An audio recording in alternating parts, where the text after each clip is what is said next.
we are looking at a car that is debuting this weekend here at Carlisle. This is owned by Claire Luttrell of New Braunfels, Texas, and this is a true 1968 Bengal Tiger. Claire has told us they made 50 of these cars in 1968. 10 of them were RTs. This is the only RT to really be done and documented. He said there might be one more, but the bottom line is these were wonderful cars in honors of the new Cincinnati Bengals football franchise done in 1968 and released by the Tom Nerd dealership in Cincinnati. So again, Claire has told us that Roger Gibson is the one who did the restoration. And this car took almost a decade to complete. As you can see, it's got the floor shift and it's got the Sport Dash, which debuted with this model, the Charger. But importantly, you've got these RT emblems, the Tom Nerd Dodge Incorporated Cincinnati sticker, and the special Bengal Charger 1968 emblems that were done for these cars. So Claire is going to tell us a little bit about it.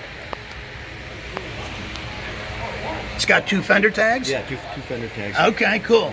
The dealership was the only ones that ordered them. Okay. And they did like a bulk buy. Okay. So this is the pricing special.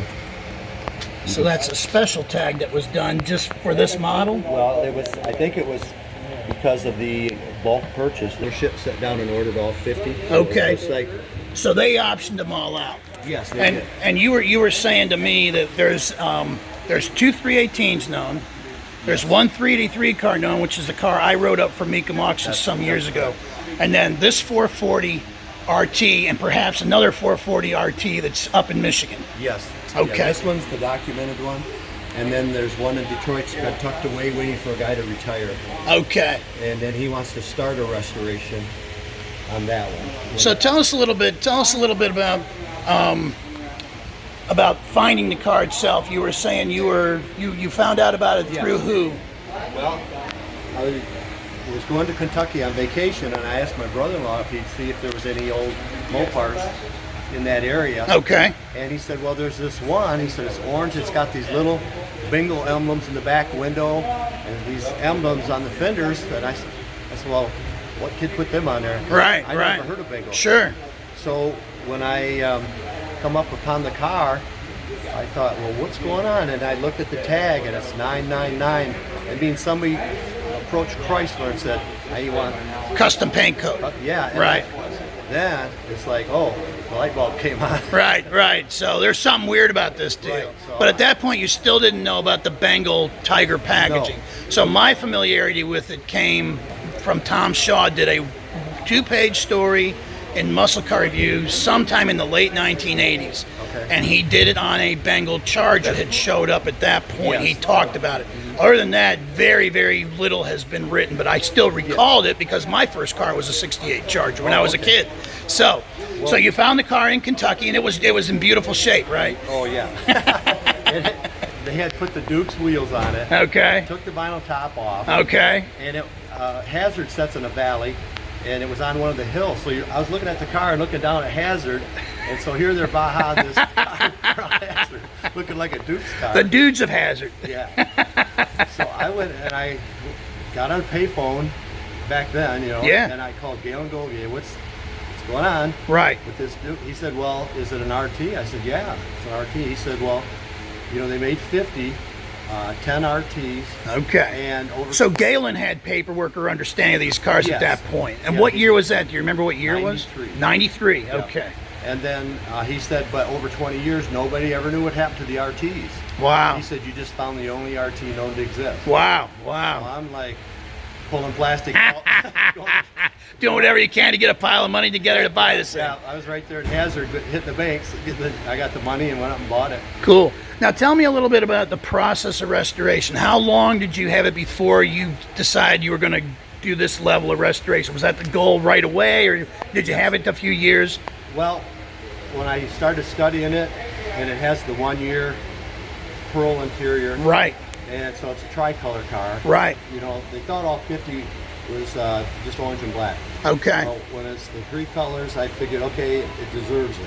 So were the other cars black interior? Do you Yes, know? all Oh, okay. When you had mentioned the white interior, I thought you meant that. But you're saying this one got the white interior in Yes. it. And Very, very interesting. It's the pearl interior, which was only Yeah. offered in '68. That was bright white for the '68. It would be interesting to find out if the other RTs were optioned with white and the other one. Who knows? But you noted that the dealership itself placed the order. Yes. So did they order just one in white, or did the RTs get white, or were they half and half? I mean, nobody knows because there's not enough empirical data on the production run to understand. Right. They, the ones that exist now all have the black. Okay, Except very, for very, this car. wow, that's cool. And factory AC, it's Yes. pretty nice. Yeah.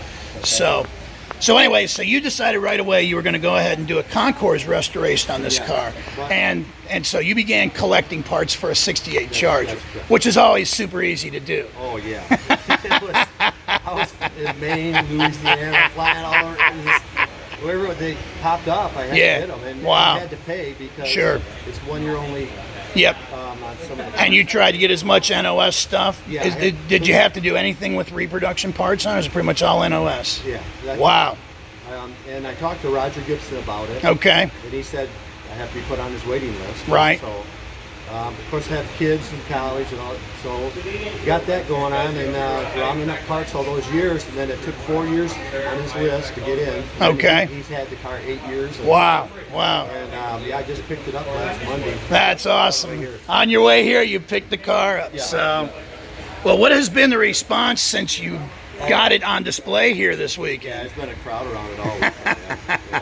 Do most people get it, or do most people have no clue what it is? They say they've heard about it. They've heard of it. but They've never seen one. Seen it. Okay, Never seen it. okay. And like I said, the one I did for Meekum years ago was the only one I'd ever physically looked at. I had never seen another one. And other than the story that, and I'm thinking the story that Shaw did had a 318 car. I think it was a 318 car, the one he did. Yeah. So, but anyway, wow, awesome car, Claire. So again, I appreciate it. We're standing here in Carlisle in Building T, and this is Geoff Stunkard for Zookeeper's Diary. Thanks again for your time. Okay. All right, take care.